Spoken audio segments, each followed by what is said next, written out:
এই যে 27 তারিখে একটা ছাত্রদের একাংশ নবান্ন অভিযানের ডাক দিয়েছে, এটা কিভাবে দেখছেন? দেখুন, যদি সত্যি পশ্চিমবঙ্গের একাংশ ছাত্র সমাজ যদি এটাকে নবান্ন অভিযান করে, সেটা তাদের গণতান্ত্রিক অধিকার করতেই পারে। কিন্তু কোন রাজনৈতিক দল যারা যাদের হাতে হাতনাসের রক্ত লেগে আছে, যাদের কাছে গোটা মণিপুরের রক্ত লেগে আছে, তারা যদি ব্যাকডোর থেকে মুভমেন্ট করে, তাহলে আমরা সেই মুভমেন্টকে সমর্থন করি। কিন্তু যদি সাধারণ ছাত্রছাত্রীরা দেখে থাকে, অবশ্যই সমর্থনযোগ্য, এবং মানুষ প্রবেশ করতেই পারে। রাজনৈতিক কথা বলা যাবে না। আপনি কি জিতে গেছে মানে আপনি ধোয়া তুলছি, আপনি সব ঠিক বলেছেন। মুখ্যমন্ত্রী জিতে গেছে মানে সব ঠিক বলেছে। আজিকরের মতো ঘটনায় কি কারণে ধামা চাপা দেওয়া হচ্ছে, উত্তর তো দিতে হবে। আচ্ছা, আমরা তো বলিনি অভিষেক ব্যানার্জি ধর্ষক অভিষেক ব্যানার্জিকে গ্রেপ্তার করতে, বলেছি কোথাও? আমরা তো একবারও বলিনি যে পিসির ভাইপো ধর্ষণের সময় জড়িত আছে, বলেছি আমরা? আমরা বলেছি যারা ধর্ষক তাদেরকে শাস্তি দিন, তাই তো সবাই বলছে, বাংলার মানুষ সবাই বলছে। তাহলে হঠাৎ করে আপনি রাজ্যের মুখ্যমন্ত্রী, আপনি ধামা চাপা। দেখুন, আমি মুখ খুলছি তার কারণ আমার একটা বাড়িতে মেয়ে আছে, যার 7 বছর বয়স। আগামী দিনে সেও বড় হবে। জানি না তোমাদের বাড়িতে মেয়ে আছে কিনা। শুধু অভিষেক বন্দ্যোপাধ্যায় কেন, যে পুলিশ করছে তার বাড়িতেও তো মেয়ে আছে।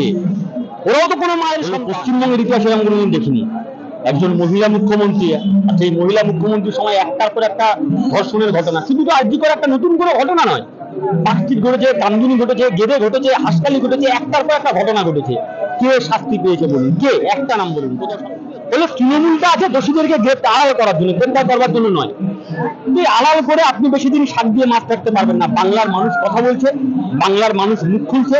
ছাত্রজীবীরা রাস্তায় নামছে, শুধুমাত্র এসএফআই বলে নয়, ডিএফআই বলে নয়, লাল ঝান্ডা বলে নয়, সমস্ত অংশের মানুষ। আপনি কি জিতে গেছে মানে আপনি ধোয়া তুলছি, আপনি সব ঠিক বলেছেন। মুখ্যমন্ত্রী জিতে গেছে মানে সব ঠিক বলেছে। আজিকরের মতো ঘটনায় কি কারণে ধামা চাপা দেওয়া হচ্ছে, উত্তর তো দিতে হবে। আচ্ছা, আমরা তো বলিনি অভিষেক ব্যানার্জি ধর্ষক অভিষেক ব্যানার্জিকে গ্রেপ্তার করতে, বলেছি কোথাও? আমরা তো একবারও বলিনি যে পিসির ভাইপো ধর্ষণের সময় জড়িত আছে, বলেছি আমরা? আমরা বলেছি যারা ধর্ষক তাদেরকে শাস্তি দিন, তাই তো সবাই বলছে, বাংলার মানুষ সবাই বলছে। তাহলে হঠাৎ করে আপনি রাজ্যের মুখ্যমন্ত্রী, আপনি ধামা চাপা দিতে যাচ্ছেন কেন? যেদিন পুজো বছরে প্রয়াতন, যেদিন ওনার মরদেহ যেদিন এনারেছে, যেদিন আমরা নিয়ে যাচ্ছিলাম, সেদিন রাতের অন্ধকারে যদি এসএফআই ডিএফআই সেদিন গাড়িটা না আটকাতো, ধামা চাপা করতো। তো সে কোন ইন্টেনশনে? তার বাড়ির লোককে দেখতে দেওয়া হচ্ছে না। প্রথমে সুসাইড বলে চালানো হলো, তারপরে জোর করে বডিটাকে নিয়ে দাহ করানো হলো, তারপরে দাঁড়িয়ে বাড়ির লোককে প্রেশার দেওয়া হলো, এভিডেন্স গ্যাপ করা, এভিডেন্স নষ্ট করার জন্য পাশে কনস্ট্রাকশনের কে আদেশ দিল? এই সন্দীপ ঘোষ না কে আছে, না জেঠিমাকে খোঁজ নিন। আমরা বলছি না, আপনার মিডিয়ার লোক আছে, জেঠিমাকে খোঁজ নিন। জেঠিমাকে খোঁজ নিয়ে আপনার উত্তর পেয়ে যাবেন। আজ একেবারে সুপ্রিম কোর্টের রাজ্য পুলিশের প্রধান বিচারপতি বলেন যে 30 বছর আমি করছি, রায় দিচ্ছি, সেখানে এরকম জীবনে ঘটা আমার নজরে আসেনি। দেখুন, এটা মানে আপনাদের যারা বাবা কাকা যারা একটু সিনিয়র, আপনি তাদেরকে জিজ্ঞেস করুন। হলো পশ্চিমবঙ্গের ইতিহাসে আমি কোনোদিন দেখিনি একজন মহিলা মুখ্যমন্ত্রী, সেই মহিলা মুখ্যমন্ত্রীর সময় একটার পর একটা ধর্ষণের ঘটনা। শুধু তো আজকে একটা নতুন কোনো ঘটনা নয়, পাকচিত ঘটেছে, কামদুনি ঘটেছে, গেদে ঘটেছে, হাসকালি ঘটেছে, একটার পর একটা ঘটনা ঘটেছে। কে শাস্তি পেয়েছে বলুন? কে একটা নাম বলুন? কোথাও শাস্তি পেয়েছে? বলে তৃণমূলটা আছে দোষীদেরকে গ্রেপ্তার আড়াল করার জন্য, গ্রেপ্তার করবার জন্য নয়। আড়াল করে আপনি বেশি দিন শাক দিয়ে মাছ থাকতে পারবেন না। বাংলার মানুষ কথা বলছে, বাংলার মানুষ মুখ খুলছে। ছাত্রজীবীরা রাস্তায় নামছে, শুধুমাত্র এসএফআই বলে নয়, ডিএফআই বলে নয়, লাল ঝান্ডা বলে নয়, সমস্ত অংশের মানুষ তারা রাস্তায় নামছে। কারণ দেখুন, আমি মুখ খুলছি তার কারণ আমার একটা বাড়িতে মেয়ে আছে, যার 7 বছর বয়স। আগামী দিনে সেও বড় হবে। জানি না তোমাদের বাড়িতে মেয়ে আছে কিনা। শুধু অভিষেক বন্দ্যোপাধ্যায় কেন, যে পুলিশ করছে তার বাড়িতেও তো মেয়ে আছে। ওরাও তো কোনো মায়ের সন্তান। তো ফলে এটা শুধুমাত্র কোনো রাজনৈতিক দলের প্রোগ্রাম নয়, এটা পশ্চিমবঙ্গের মাটিতে আগামী দিনে শুধুমাত্র মেয়ে বলে নয়, যে পুরুষরাও কি নিরাপদ বাংলার মাটিতে? আগামী দিনে আমার সন্তান এই বাংলার মাটিতে নিঃশ্বাস দিতে পারবে কিনা তার লড়াই। ঈশ্বরী পাঠ নিয়ে ওই কবিতার লাইন ছিলেন, আমার সন্তান যেন থাকে দুধে। পশ্চিমবঙ্গের মানুষ বলছে আমার সন্তান যেন থাকে নিরাপদে। আজিকর কাণ্ডের সাধারণ মানুষের অভিযোগ যে এখনো পর্যন্ত কাউকে খাঁচায় করা হচ্ছে না, কি বলবেন? কেন করা হচ্ছে না? আমাদের তো প্রশ্ন সেটা, কেন করা হচ্ছে না এবং তাকে আড়াল করা হচ্ছে কোন ইন্টেনশনে? ওনাকে ওখান থেকে ওই সন্দীপ ঘোষকে ওখান থেকে বের করে দিলেন, নিয়ে অন্য একটা মেডিকেল কলেজে অধ্যক্ষ করে দিলেন কেন? কোথায় কিসের সম্পর্ক?